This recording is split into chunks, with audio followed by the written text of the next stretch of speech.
मुख्यमंत्री योगी आदित्यनाथ को जान से मारने की धमकी आखिरकार किसने दी?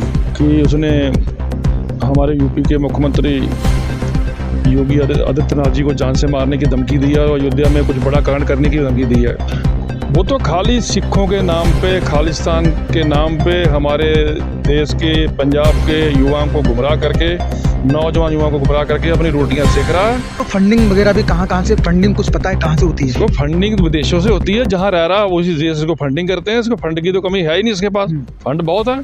जिस तरह से राम मंदिर बनने को लेकर लगातार 500 वर्षों से लोग इंतजार कर रहे थे और साथ साथ मैं आपको बता दूं, अब मुख्यमंत्री योगी आदित्यनाथ को जान से मारने की धमकी आखिरकार किसने दी? हमारे साथ किसी परिचय को तो पहली बात तो मोहताज नहीं है, नामधारी जी हैं।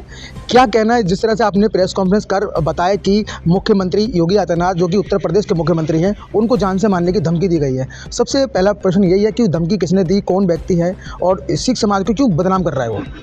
देखिए, ये जो आपने अभी सुना मीडिया पे चल रहा है परसों से कि उसने हमारे यूपी के मुख्यमंत्री योगी आदित्यनाथ जी को जान से मारने की धमकी दी है और अयोध्या में कुछ बड़ा कांड करने की धमकी दी है।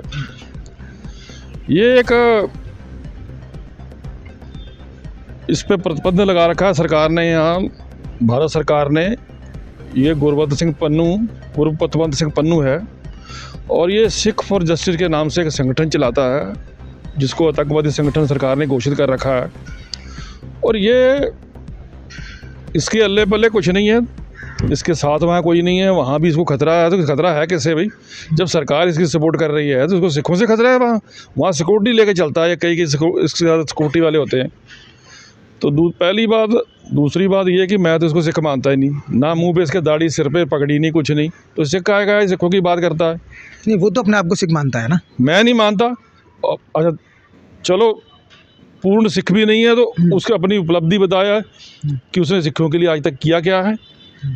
वो तो खाली सिखों के नाम पे, खालिस्तान के नाम पे हमारे देश के, पंजाब के युवाओं को गुमराह करके, नौजवान युवाओं को गुमराह करके अपनी रोटियां सेक रहा है और अपनी लग्जरी लाइफ जो है विदेश में जी रहा है। और उसको कोई मतलब नहीं है हमारे देश से, हमारी समाज से, हमारे सिख समाज से या हमारे युवा पीढ़ी से कोई लेना देना नहीं है। तो इसको फंडिंग वगैरह भी कहाँ से फंडिंग कुछ पता है कहाँ से होती है? इसको फंडिंग विदेशों से होती है, जहाँ रह रहा है उसी देश से इसको फंडिंग करते हैं। इसको फंड की तो कमी है ही नहीं, इसके पास फंड बहुत है।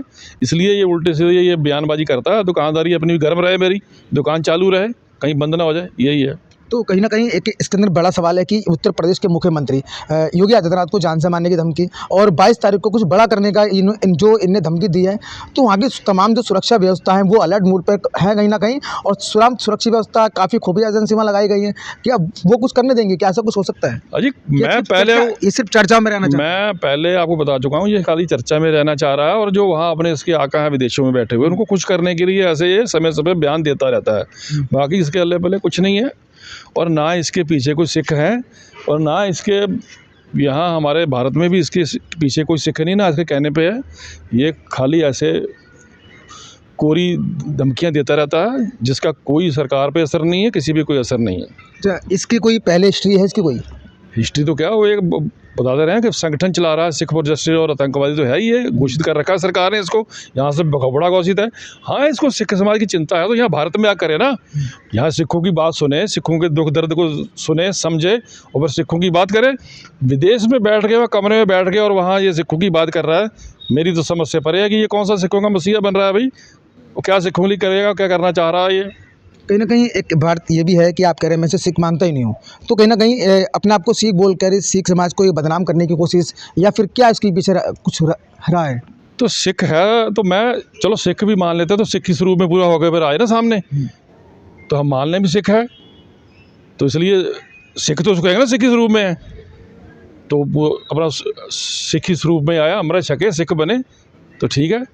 तो आपने कहा कि मुख्यमंत्री योगी आदित्यनाथ को इसके द्वारा जो समाचार है वही वायरल हो रहे हैं, वीडियो वायरल हो रही है, ऑडियो वायरल हो रही है, तो क्या मानते हैं सरकार इसको किस तरह से, किस नज़रिए से देखेगी?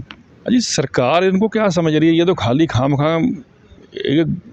एक गुंडा है और ये ऐसी धमकी सरकारें। एक भारत एक विश्व गुरु बनने के कगार पर खड़ा है और बनने जा रहा है, तो ऐसी गुंडों की धमकी से सरकारें डर रही हैं? कोई डर रहा है? देश डर रहा है? कोई ना घबराने की ज़रूरत है, ना घबराने वाला है देश हमारा। हमारा देश मजबूत है और एक विशाल भारत है हमारा।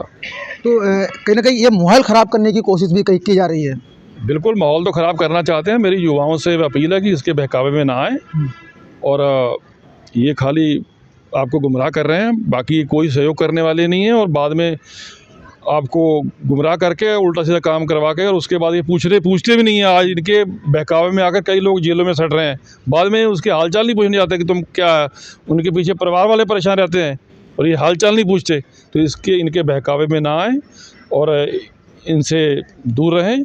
ये खाली जो है भ्रामक प्रचार करके आपको गुमराह कर रहे हैं, इनके बहकावे में ना आए। तो तमाम जो मुद्दा है, सबसे बड़ा मुद्दा है राम मंदिर। तो राम मंदिर जैसे जैसे 22 तारीख नज़दीक आ रही है, वैसे वैसे ही तमाम जो प्रक्रिया है वो निकल के सामने आ रही है। जिस तरह से नामधारी ने बताया कि मुख्यमंत्री योगी आदित्यनाथ, जो कि उत्तर प्रदेश के मुख्यमंत्री हैं, उनको जान से मारने की धमकी एक बड़ी बात है। उधर राम मंदिर में कहीं ना कहीं बड़ा करने की सोचना ये भी गलत बात है। और दूसरी बात है, आखिरकार देश का जो माहौल है वो बना हुआ है, उसको ख़राब करने के लिए ऐसे लोग घात लगाए बैठे हैं, जिससे देश को सुरक्षित रहना होगा और लोगों को अपनी तरफ से शांति व्यवस्था बनाकर और एक दूसरे का सहयोग कर राम मंदिर को इस तरह से देखना होगा जिस तरह से नरेंद्र मोदी द्वारा उसको बनाने की कोशिश की गई, बनाया गया और चल भी रही है उसकी प्रक्रिया। तो कहीं ना कहीं अब पूरे देश में खुशी के लिए आ रहे हैं। तो कुछ ऐसे लोग जो कि देश का माहौल ख़राब करने की कोशिश कर रहे हैं। इसी को लेकर नामधारी ने आज सोनिया होटल में प्रेस कॉन्फ्रेंस कर पत्रकारों को जानकारी दी कि आखिरकार किस व्यक्ति ने मुख्यमंत्री योगी आदित्यनाथ को जान से मारने की धमकी दी।